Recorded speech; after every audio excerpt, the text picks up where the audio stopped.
personas están dispuestas, en principio, a dejarse convencer por los mejores argumentos. Entonces te quería preguntar, Cristian, ¿cómo ves esa idea respecto al tiempo que estamos viviendo hoy día?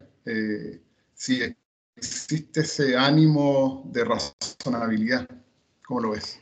No, primero, no veo ese ánimo hoy día en Chile. Yo creo que lo que está pasando en Chile, a ver, creo que el fenómeno que parte con el 18 de octubre, con el llamado estallido o desborde, como se le llame, así lo llama Tironi, tiene que ver más con estados de ánimo, tiene que ver con estados de ánimos profundos, casi como que habría que hacer una suerte de psicoanálisis del país o de la sociedad o del inconsciente para tratar de encontrar todas las capas que se están moviendo y que se han movido, que se movieron a partir del 18 de octubre. Y ha habido intentos de darle un cauce racional a aquello. Yo creo que el intento de hacer un plebiscito, de buscar por la vía constituyente, sabiendo todos que en realidad la Constitución no va a ser, me parece a mí, la solución para ese estado de ánimo que está latiendo y que está pulsando desde adentro con mucha fuerza, a veces con disrupciones muy violentas. Sin embargo, ahí hay un camino, un intento de buscar por una vía racional política, de racionalizar políticamente esta explosión, este estallido. La palabra creo que lo dice gráficamente, que no tiene que ver con la racionalidad. Y obviamente que me parece, me parece mucho más loable y me parece conducente llevarlo a la racionalidad, pero me temo que aquí están en juego estados de ánimo que ninguna racionalidad, o le va a costar mucho a la racionalidad política darle un cauce a esto. Y lo que hemos visto en realidad es, yo diría, pobreza argumentativa, escasez de argumentos, escasez de racionalidad, escasez de debate, tal como deberían entenderse los debates en cualquier sociedad democrática. Y por lo tanto, hay un punto de interrogación, digamos. Yo a ver, albergo la esperanza de que podamos encontrar un cauce de conversación política, racional, institucional, pero tengo mis dudas porque creo, vuelvo a repetir, creo que esto viene con algo muy profundo, muy de abajo y muy irracional. Que a mí me es difícil hacer la radiografía completa de qué es lo que está en juego aquí, porque efectivamente uno podría decir que la sociedad chilena, y en eso yo concuerdo con Carlos Peña, presenta desigualdades que sociedades no las presentan. Hasta Estados Unidos presenta estados de desigualdad si uno los analizara.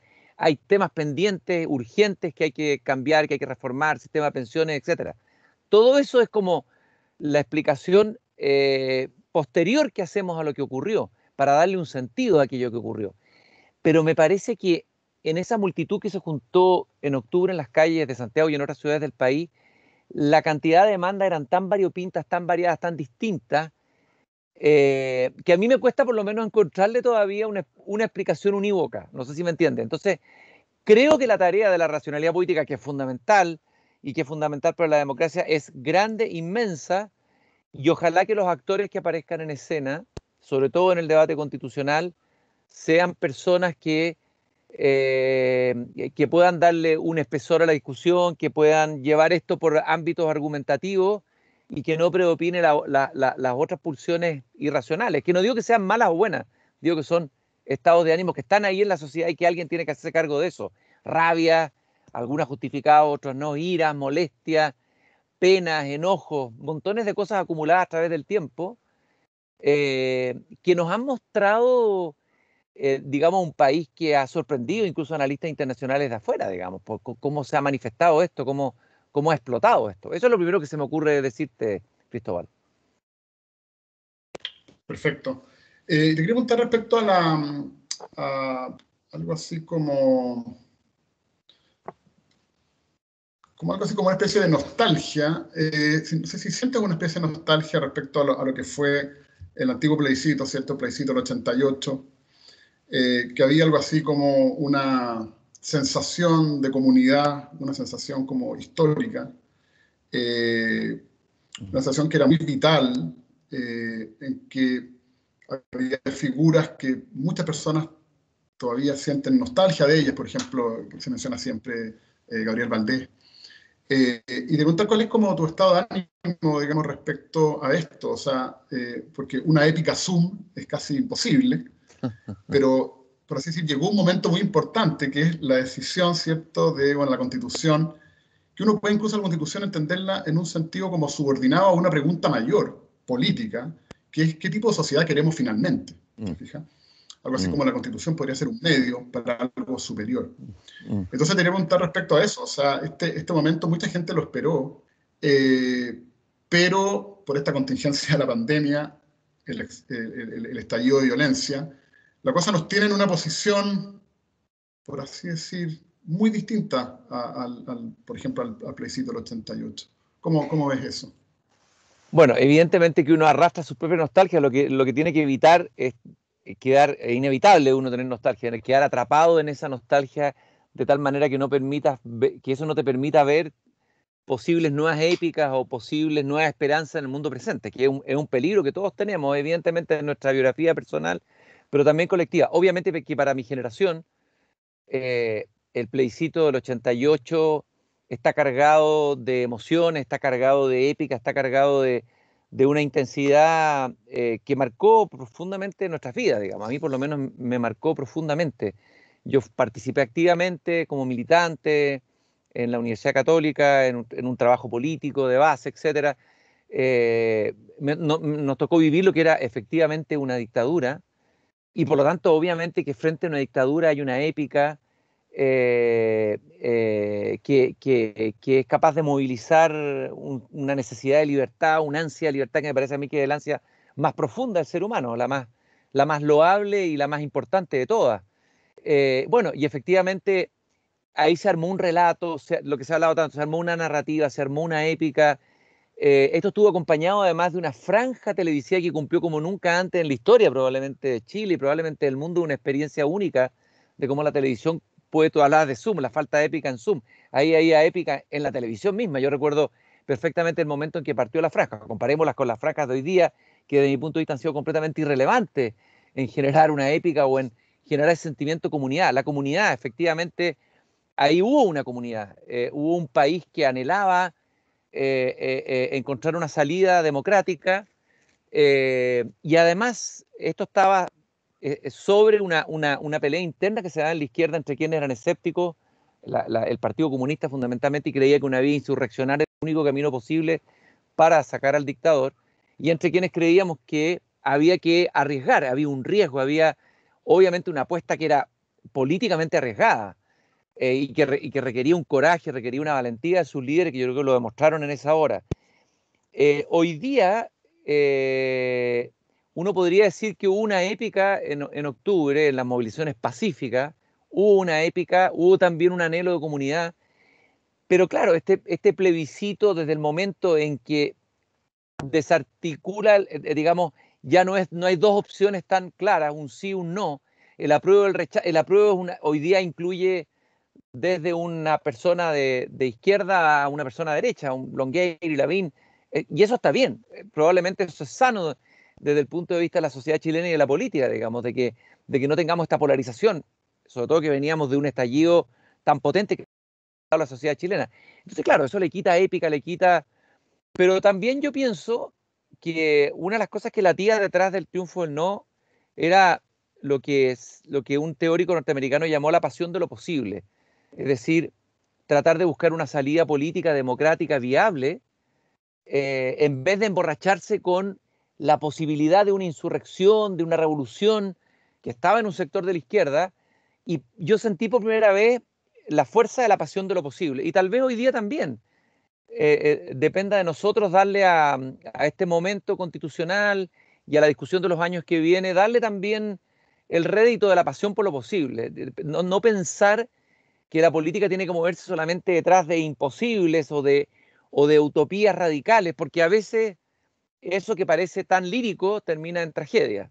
En cambio, lo otro, claro, la pasión por lo posible también debiera tener su épica y también tiene que tener su lírica. Perfecto.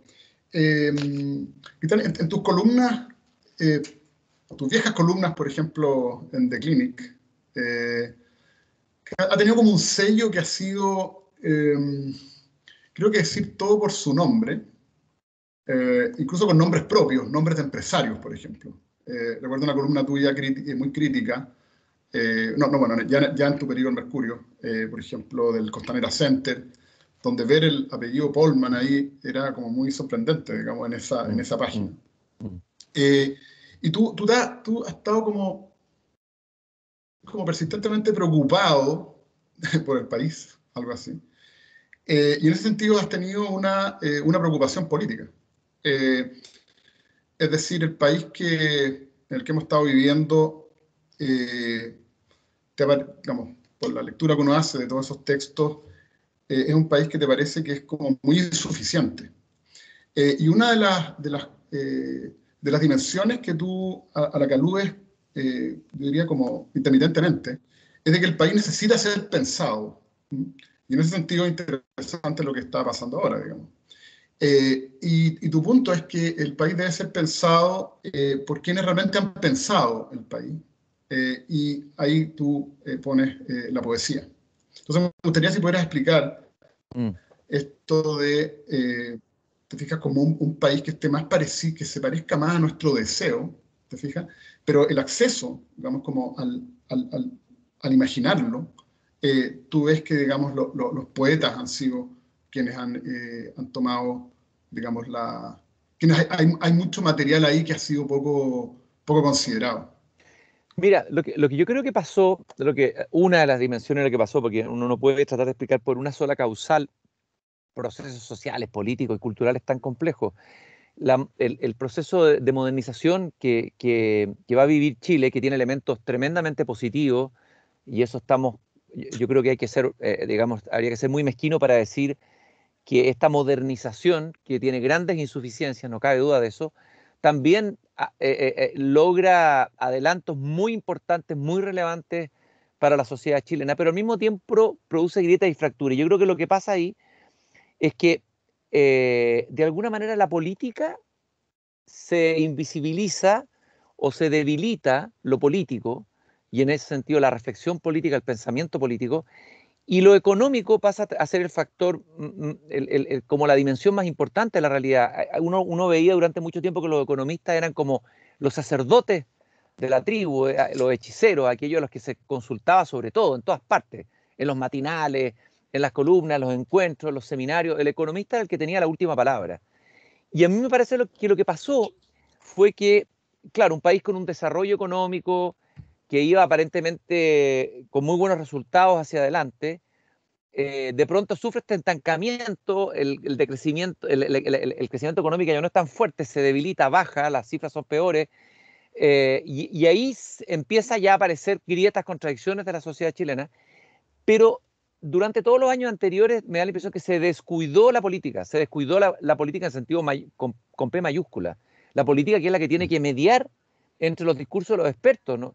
Es decir, un país no puede ser solamente pensado desde la economía, como hoy día tampoco puede ser pensado desde la medicina o desde la epidemiología. El riesgo, cuando los expertos toman el control y se convierten en la verdadera autoridad y referente, es que cometen errores. El error de los técnicos y los expertos pueden ser, si tú llevas sus conclusiones y las transformas en decisiones para políticas públicas y para la política en general, se producen riesgos de reduccionismo muy grandes. Yo creo que aquí en Chile se produjo eso con el pensamiento económico, hubo un reduccionismo a lo económico como la única variable.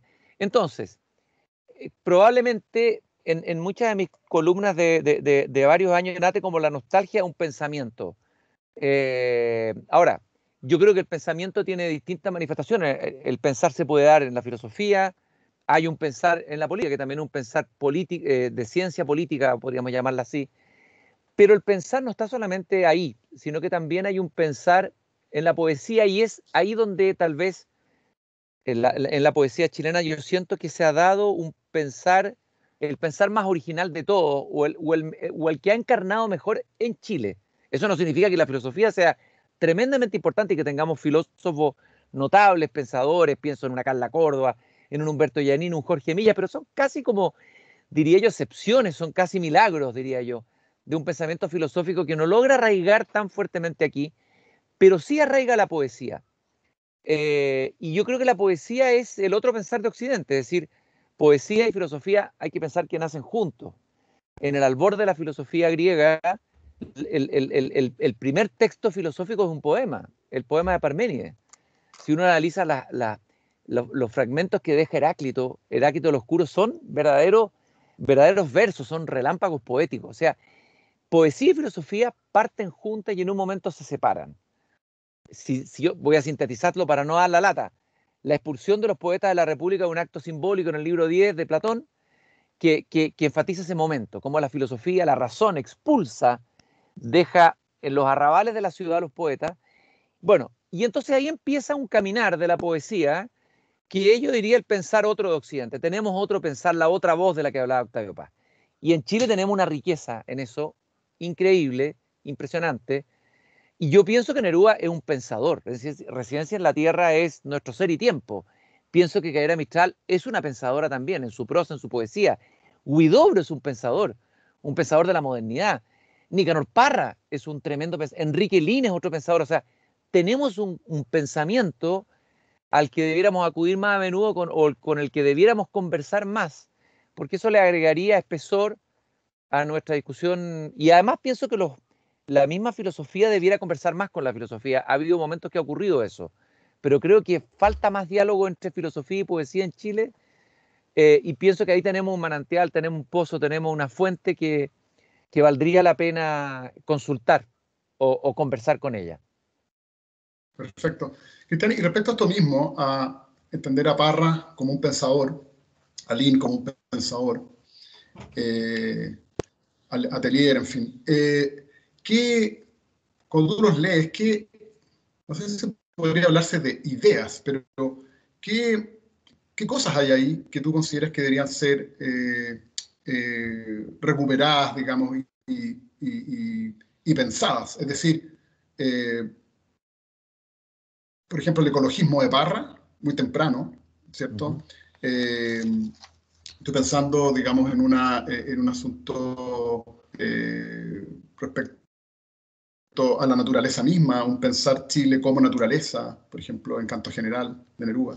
En fin, ¿qué cosas te interesan de eso, especialmente? Bueno, son muchísimas, pero por eso, porque sé que las respuestas no pueden ser demasiado largas para que tengamos más preguntas, pero tú ya O diste alguna.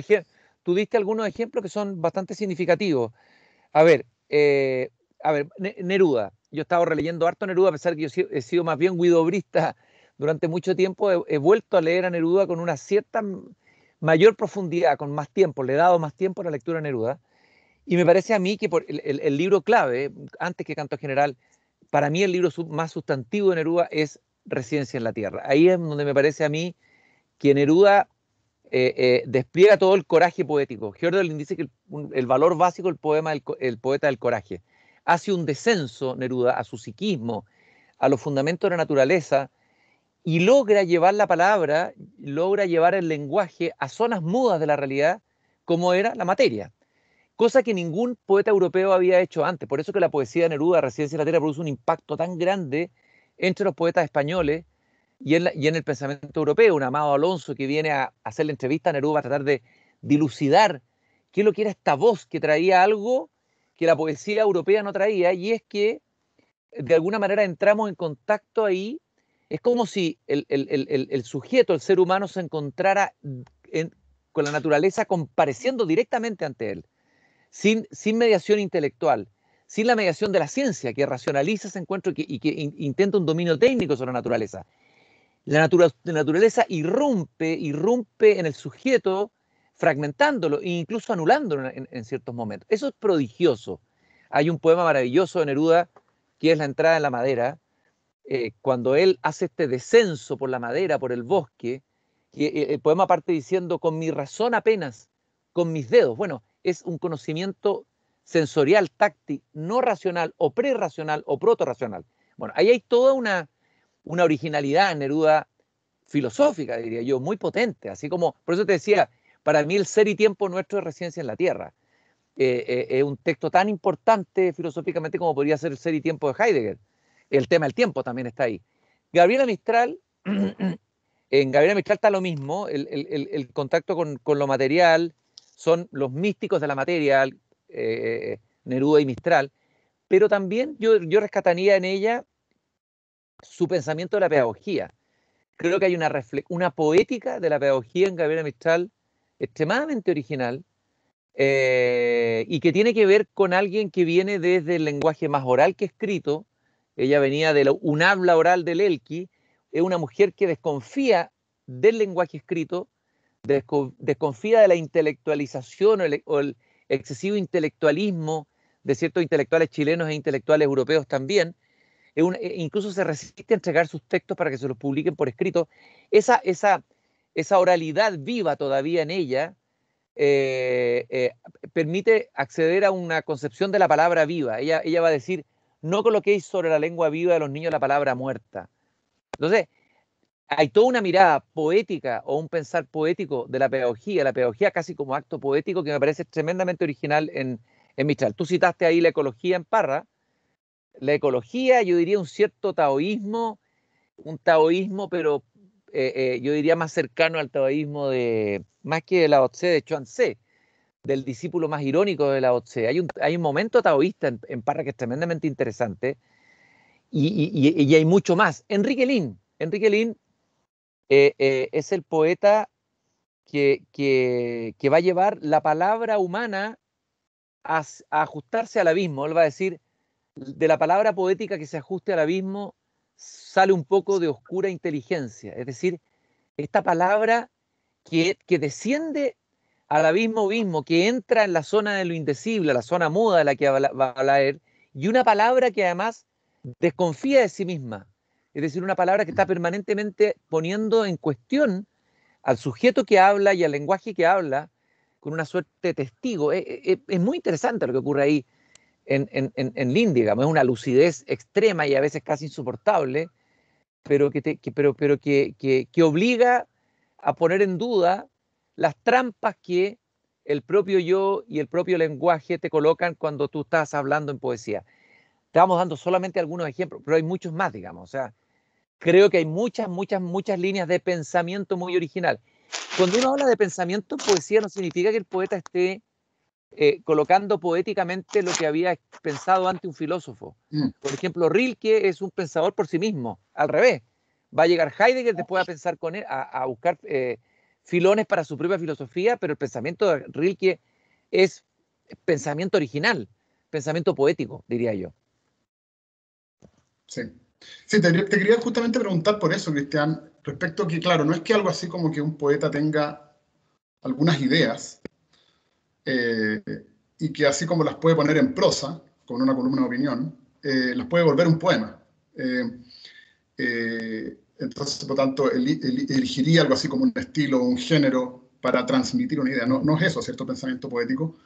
Aquí recuerdo una idea de Waldo Rojas, el poeta chileno que está en Francia, muy amigo, que era muy amigo de Raúl Ruiz, que dice que los poemas saben más que los poetas.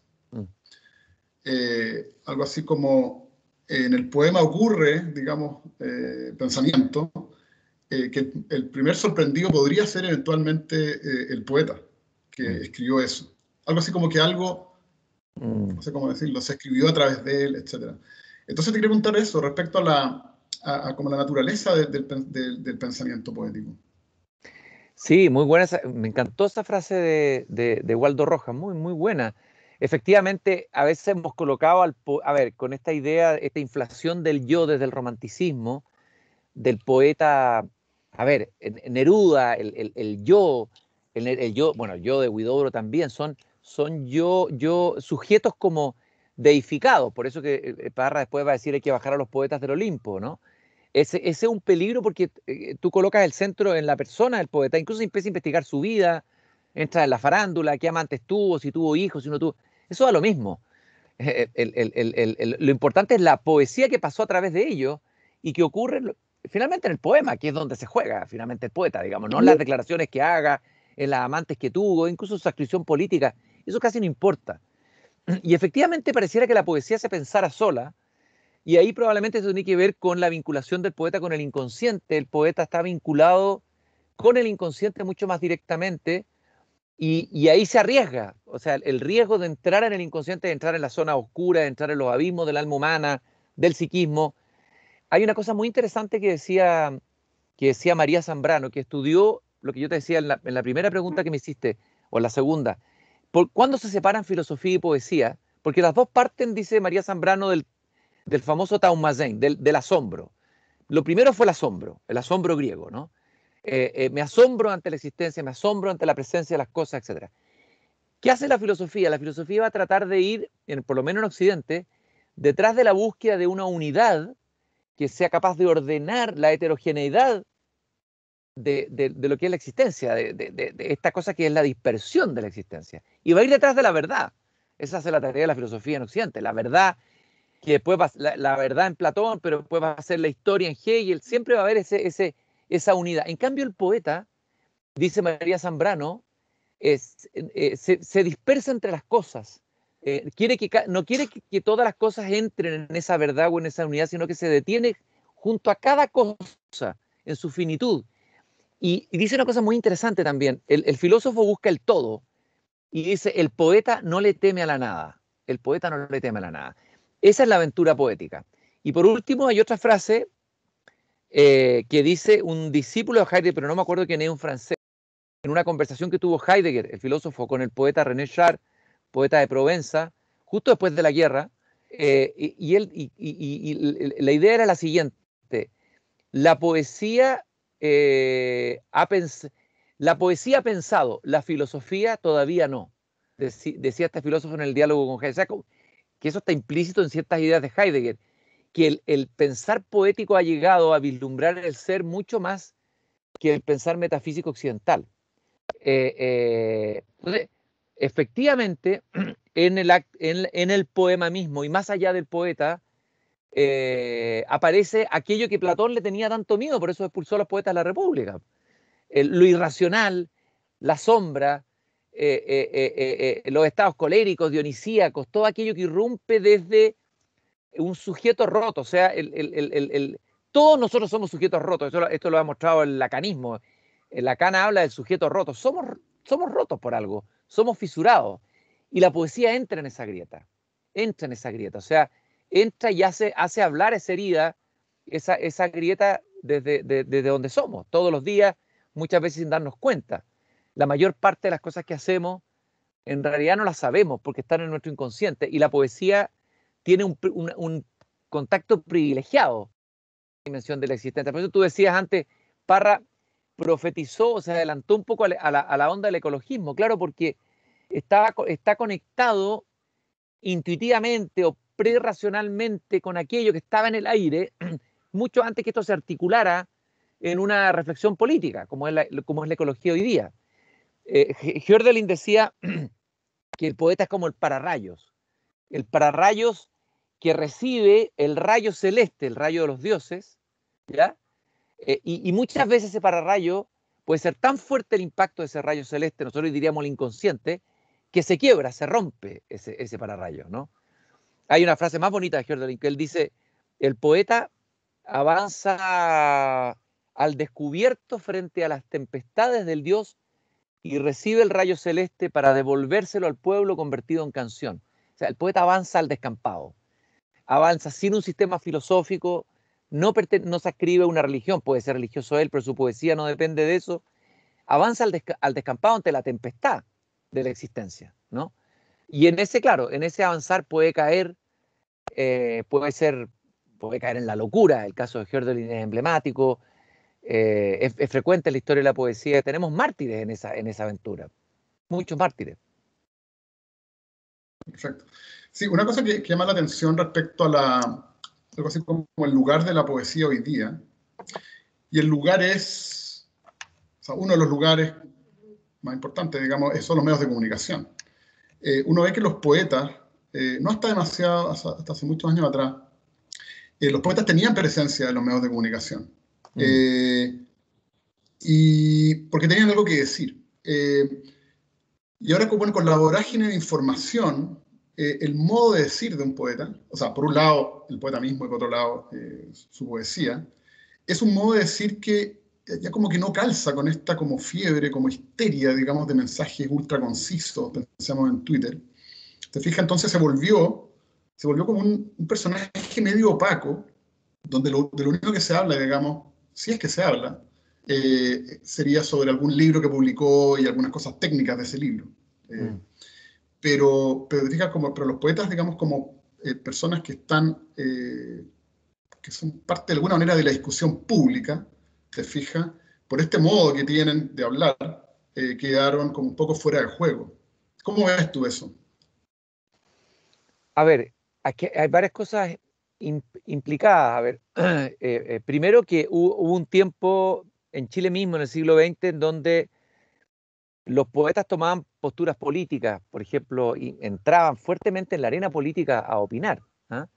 Y su voz era escuchada, y eso no era tan mal visto en un momento del siglo XX, o sea, que era una movida muy riesgosa, que el poeta cruza la frontera de su extranjería, porque el poeta siempre tiene que ser una suerte de extranjero, está y no está, tiene un pie adentro y otro afuera, eso mantiene su libertad y entra. Y cuando ha entrado, eso ha sido muy riesgoso. Y el siglo XX está lleno de ejemplos.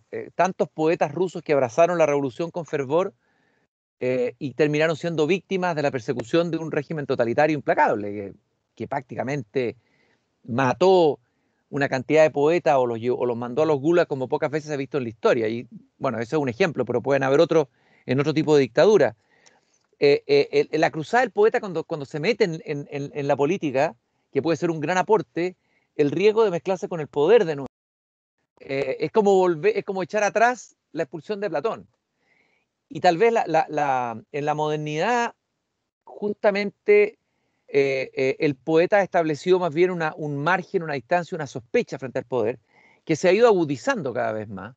Y eso tal vez lo hace autoinhibirse y lo hace cuidarse. Hay algunos poetas que pueden ser más militantes y se comprometen, pero corren riesgo. O sea, es válido. Uno como ser humano, uno es poeta, pero también es ciudadano, tiene derecho a emitir su opinión y todo, pero el riesgo es muy alto. Te voy a dar un ejemplo.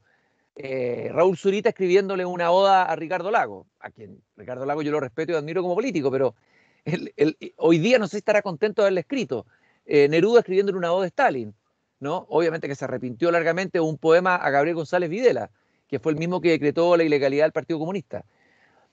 Ahora, eso por un lado. Y lo otro es que tú hablabas de la brevedad. Es verdad que el aceleramiento, el flujo de la cantidad de información que entra y sale en este panóptico virtual en que estamos, es un riesgo para la poesía, porque obviamente que un verso de Yeats empata con un Twitter de cualquiera, digamos, que se pare y que tenga un megáfono para decir lo que se le pare, aunque sea una estupidez y una idiotez, ¿no?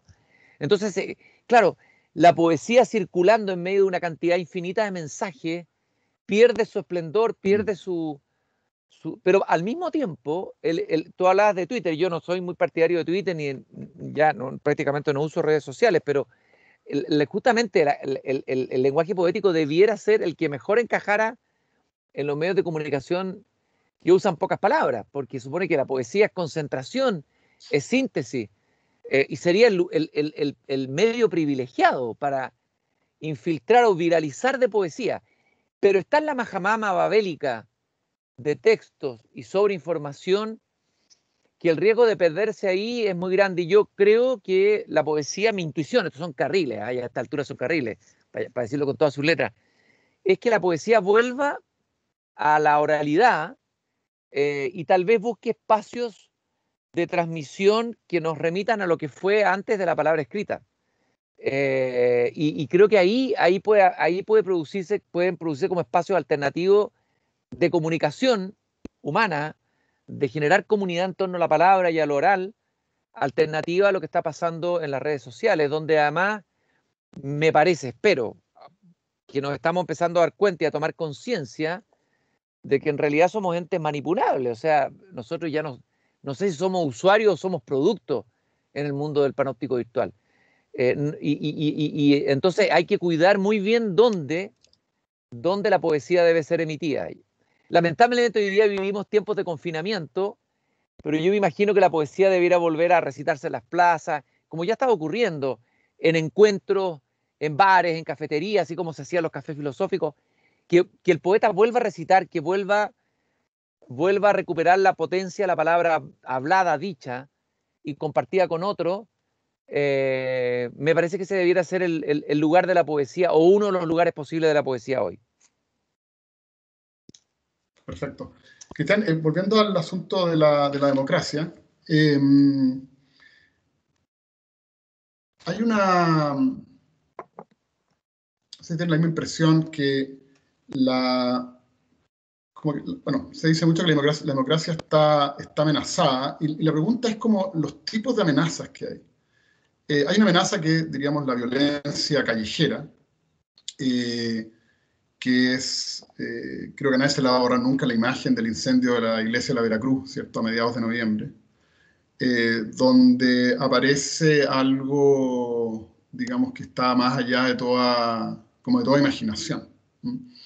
Así que hay una amenaza ahí de la democracia, digamos, que es la violencia, y después, por otro lado, que se parece un poco a eso, que tendría que ver con esta como manipulación a través de las redes, a través de algoritmos que radicalizan a las personas, que la vuelven de pasadita adictas, digamos, a las pantallas. Entonces, la defensa de la democracia, te fijas que estoy pensando, no sé, en filósofos políticos, digamos, que se la jugaron a fondo con esto, se ve hoy día como los que defienden la democracia y una especie de centro liberal razonable, para ponerle un nombre, entre viudos del lago, gente renovada, de centro derecha, etc. No poca gente lo ve como una especie que es muy paradójico, como una especie de posición reaccionaria. ¿Cómo ves eso? A ver, lo que tú decías, efectivamente, hay varios tipos de violencia. La violencia callejera, que ha tenido ciertos tintes nihilistas y que se trata de justificar o de explicar cómo gente joven de los barrios periféricos de la ciudad, invisibilizados durante mucho tiempo, que consiguen ser vistos y consiguen una identidad que no tenían y estaban perdidos en eso. A mí me parece que no hay nada más peligroso que un intelectual poniéndole piso teórico a la violencia. En eso quiero rescatar la figura de Jorge Milla, un intelectual chileno que a mí me parece muy referencial, digamos, que le tocó vivir un periodo de gran polarización política de los 70 y que supo ocupar el lugar que tiene que ocupar un intelectual en estos momentos de polarización.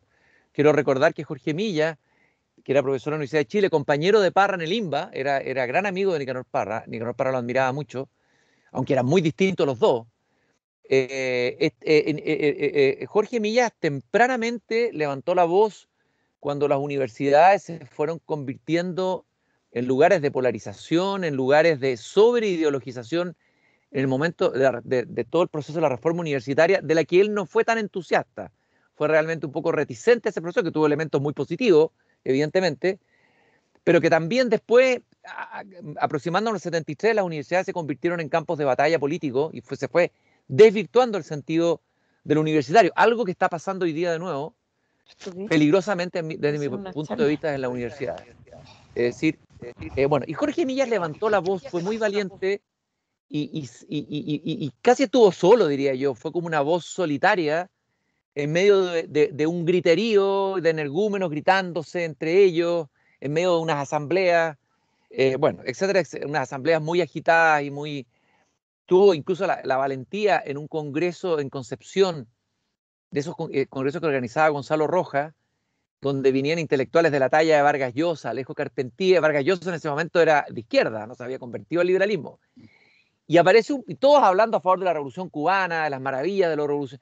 Y aparece un caballero muy sencillo, muy modesto, como era Milla, con un puchito en los labios, medio gris el personaje, se levanta. Perdonen, quiero poner una nota discordante y de disenso, ¿ya? Pero olvídate la pifiadera que le cayó a Jorge Milla. Viene el golpe militar, interviene en la universidad y Millas levanta de nuevo la voz y habla de la universidad vigilada y eso le va a costar su puesto en la universidad. Lo que te quiero decir que ese es el papel del intelectual en momentos de polarización. Y él escribe un libro que se llama Las máscaras de la violencia. En ese libro, Jorge Milla va mostrando cómo una parte importante de la intelectual latinoamericana no ha dudado en correr a darle piso teórico a la violencia y lo desastroso que es eso, evidentemente, para la democracia y lo desastroso que es para el pensamiento intelectual. Entonces yo creo que que el papel del intelectual en esta crisis es mantener esa distancia, mantener, no dejarse llevar tan rápidamente por los entusiasmos épicos, mantener esa voz crítica tan necesaria, tan fundamental, porque se desatan cuestiones medio religiosas, diría yo también, en estos movimientos.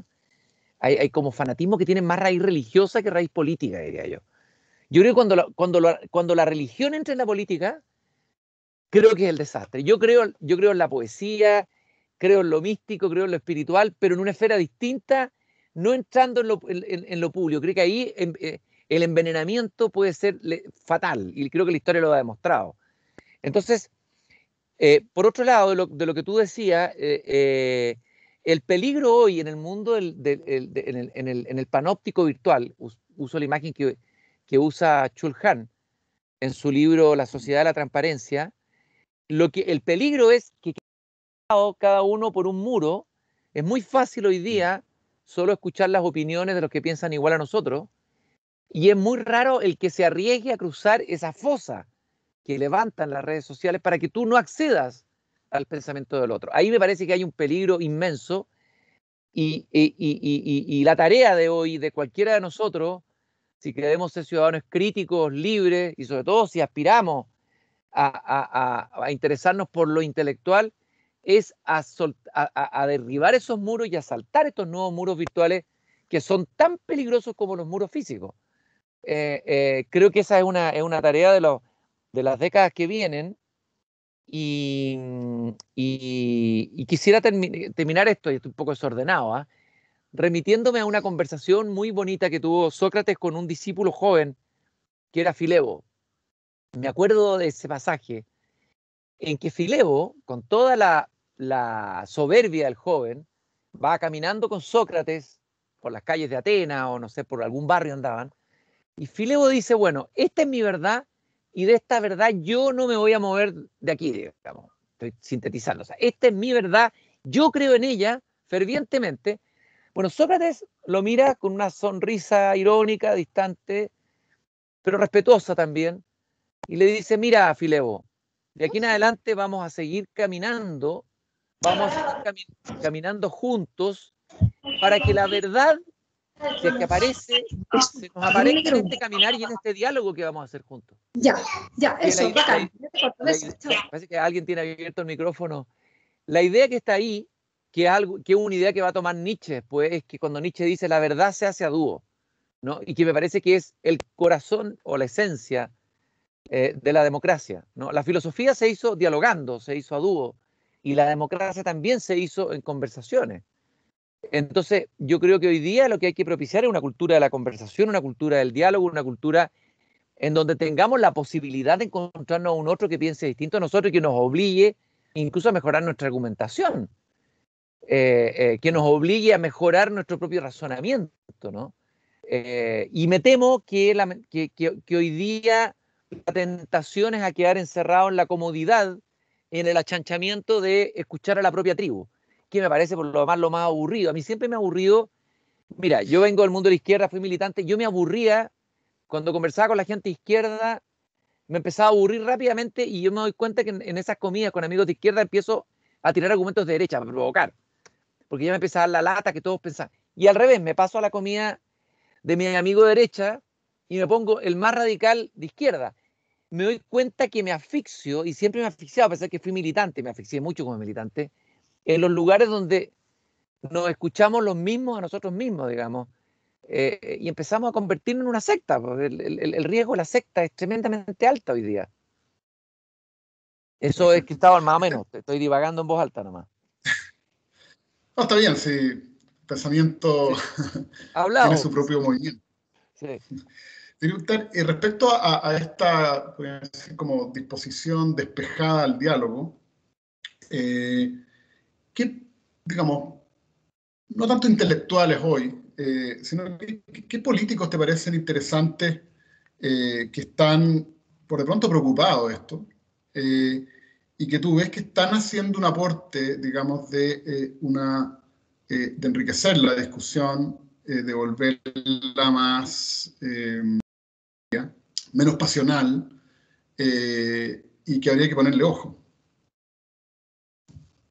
Mira, se cuenta con los dedos de la mano, así que estoy tratando de escribirlo que en un papel. Lamentablemente te tengo malas noticias, no tengo una lista así como de 30 políticos que me parezca que estén en esta línea, pero, Sí, no, pero estaba también es bueno, pensando, no, sí, no, sí tengo algunos nombres, mira. Eh, Pienso en la derecha, pienso en Jaime Belolio, que hoy día ministro. Me parece que es un político y además bien respetado por sus adversarios políticos.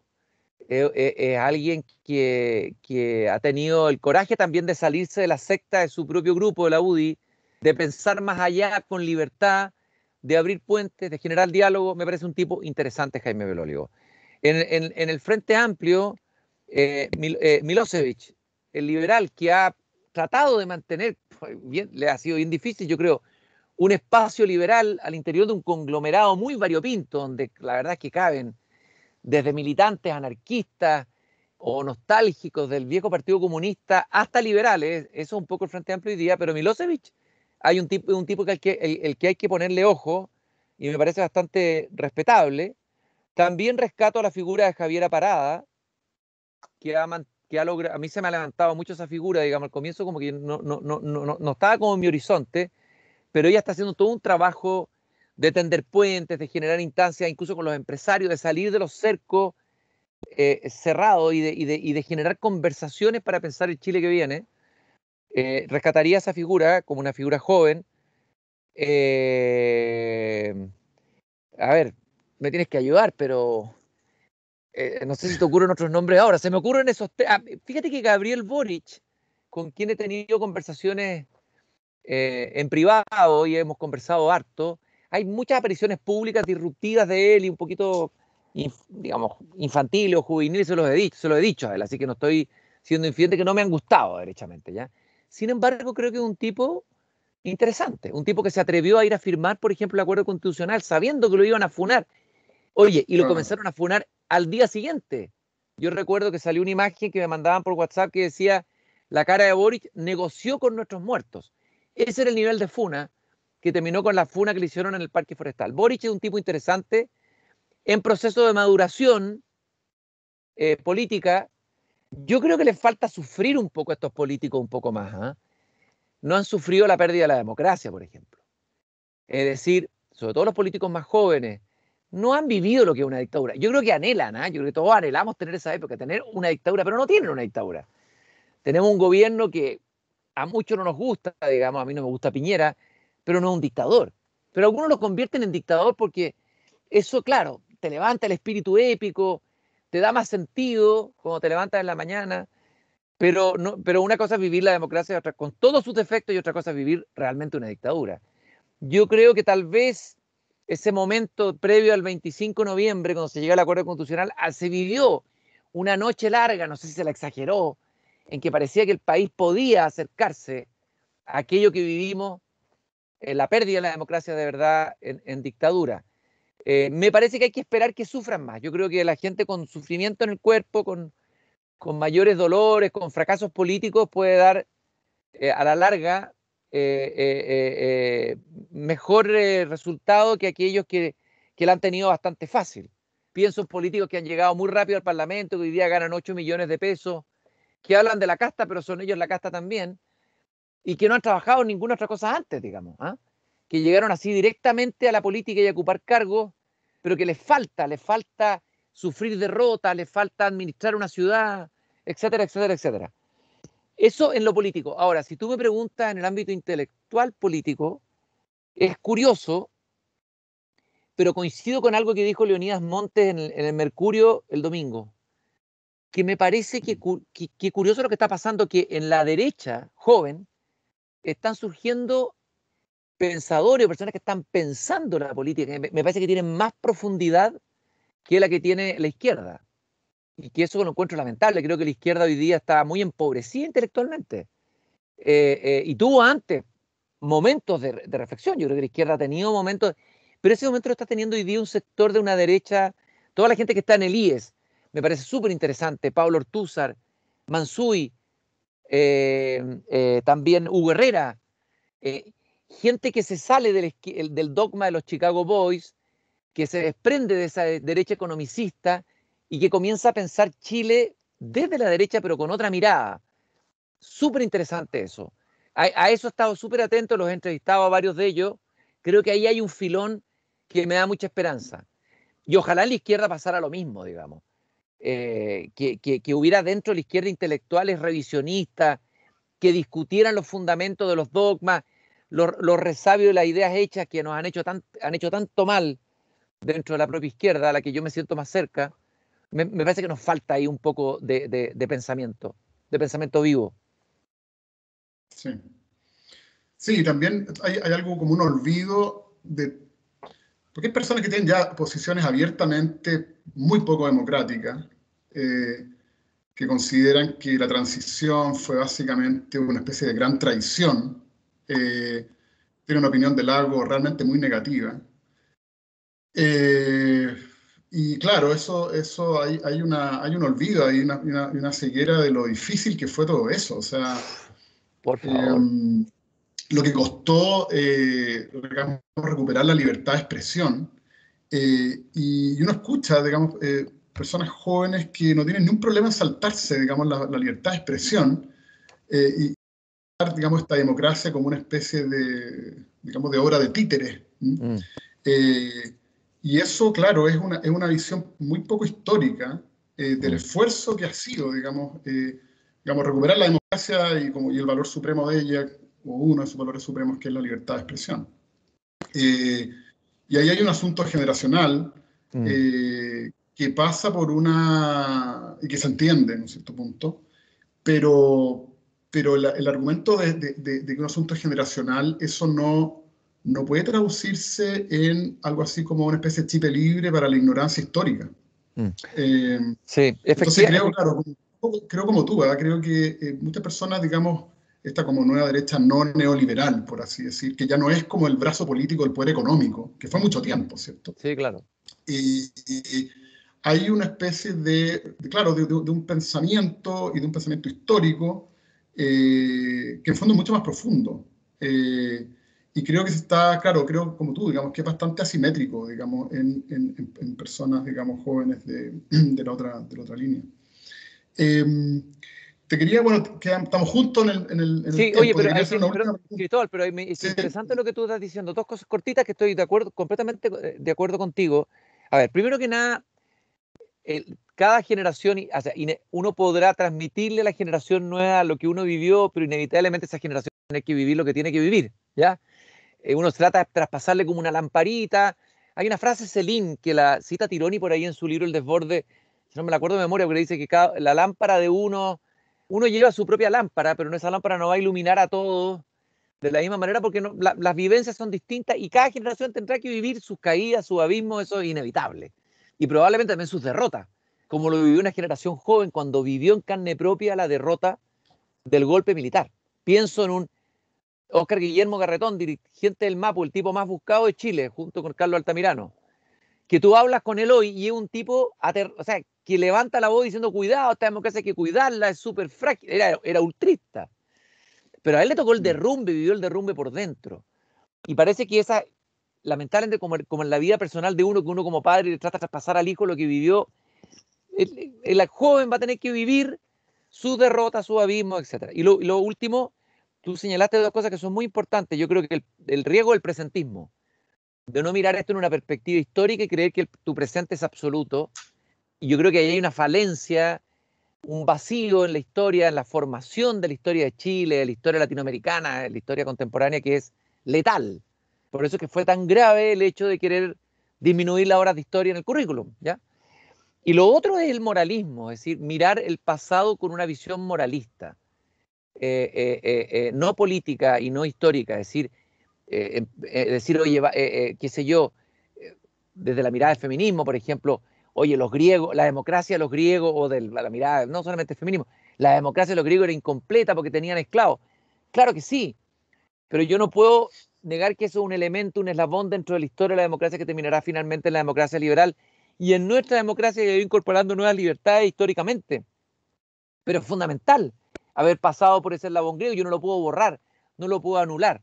Pero hay un intento, y eso es parte de la cultura de la cancelación que está hoy de moda en muchas universidades en el mundo, hay un intento de moralizar el pasado, de purgarlo, higienizarlo, como para llegar a una realidad casi perfecta.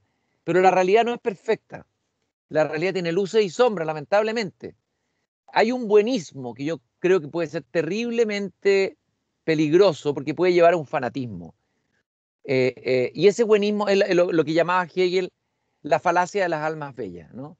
Que moralizan y proyectan. Una cosa es querer cambiar la sociedad, querer tener una sociedad mejor.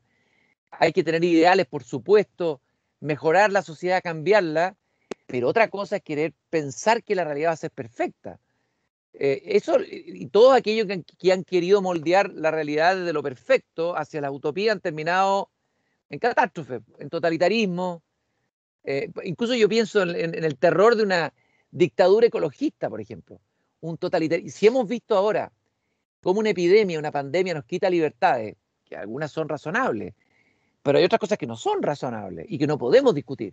Y hemos vivido en carne propia, tal vez, en esta pequeña experiencia, lo que es perder las libertades básicas de movimiento, de desplazamiento, etcétera, de salir de tu casa.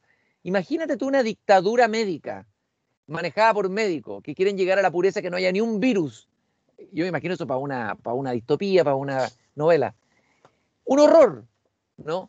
La realidad es impura, la realidad humana es imperfecta, estamos llenos de virus, estamos llenos de fantasmas, llenos de horrores, de imperfección, y vamos avanzando, pero avanzando y retrocediendo. Yo desconfío mucho del purismo a esta altura del partido. Sí. Perfecto, Cristian. Bueno, y la última pregunta, estamos un poco pasados del tiempo, pero me dice Martín que podemos tomarnos la libertad de extender un poquito más. ¿Ya? Es como, bueno, para cerrar, digamos, en tus columnas tú como que, a partir de tus citas de poetas, digamos, de filósofos que te interesan, intelectuales, uno podría como de manera, por así decir, por inferencia, como delinear el tipo de país que te gustaría, el que te gustaría vivir. Y si me pudieras describir, simplemente hacer un contorno, digamos, de hacia dónde tú crees que esto hacia dónde debería ir. Buena la pregunta. Voy a esbozar, no lo había pensado así como una lista de cosas. Lo primero que se me ocurre es un país o una cultura o una educación donde las humanidades tengan un lugar relevante nuevamente, un lugar importante y de verdad, no como un adorno, no como un lujo. Creo que la carencia, el debilitamiento de las humanidades también en un grado ha tenido una influencia en un cierto desfonde cultural que uno percibe que ha pasado en Chile. Y yo creo que la importancia de las humanidades, de lo inútil, de lo que habla Núquio Ordine en un precioso libro que les recomiendo, La utilidad de lo inútil, la defensa de los saberes inútiles, todo lo que corresponde a la estética, a la filosofía, a la historia, es crucial en la educación, en la formación de una clase política, de los ciudadanos, etc. Eso es lo primero. Yo tengo nostalgia de la humanidad, eso lo digo claramente y con todas sus letras. Segundo, una política, un país donde la política esté más vinculada a su territorio. Creo que la política en Chile ha sido dominada por las abstracciones que se piensan en el centro. Te voy a dar dos ejemplos. El modelo Chicago Boys, que puede tener elementos positivos, y no hay que demonizarlos tampoco como los grandes satanes de la historia, que tuvo elementos positivos en la aplicación económica, que llevó a Chile probablemente a un impulso, a un desarrollo que no había tenido en las décadas anteriores, pero el reduccionismo de los Chicago Boys llevó a creer que la realidad podía ser descrita y definida, la realidad chilena, solamente desde los índices macroeconómicos, ¿ya?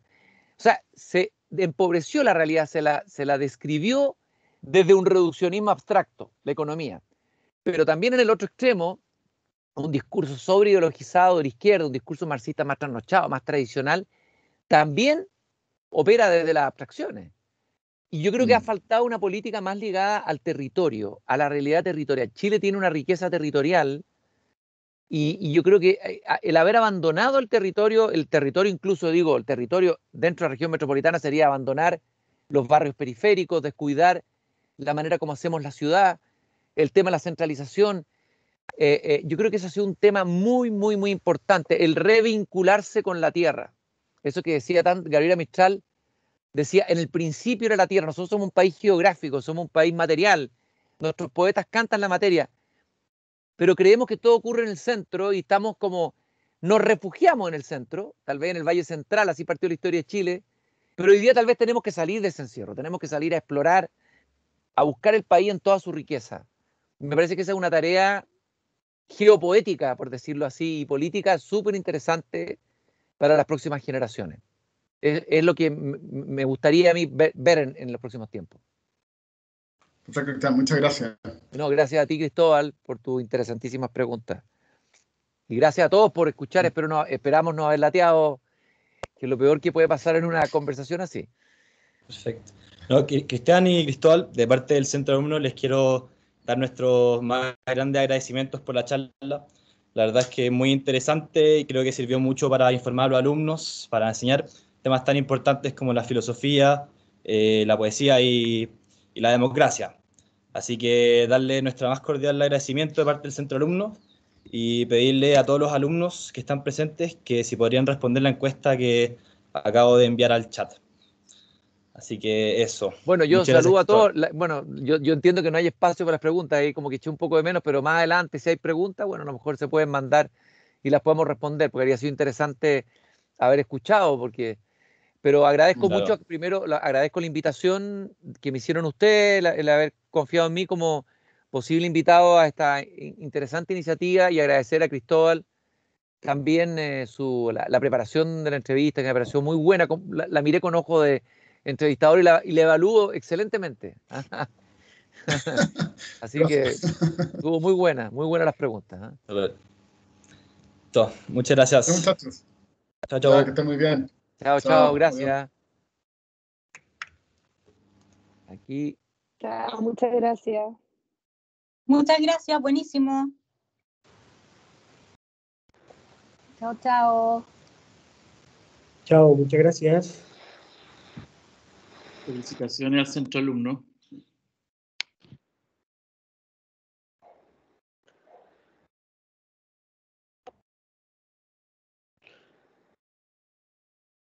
Bien, Martina.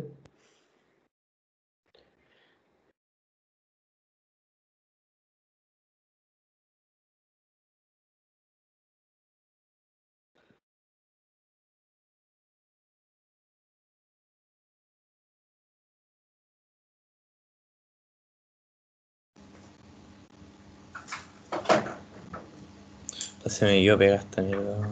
Se levantó. ¿Qué? Se levantó. ¿Dónde está? Sí, se terminó. Puta, no hubo espacio para... Pregunta. Sí. Ya, pero bueno, estoy para dormir. Porque Gregorio tenía asustado. ¿Por qué? Tiene un problema en el link. ¿Tiene un problema en el link? Que María Luisa Aspe lo dominó. Pero digámosle, dile que programa al toque. Que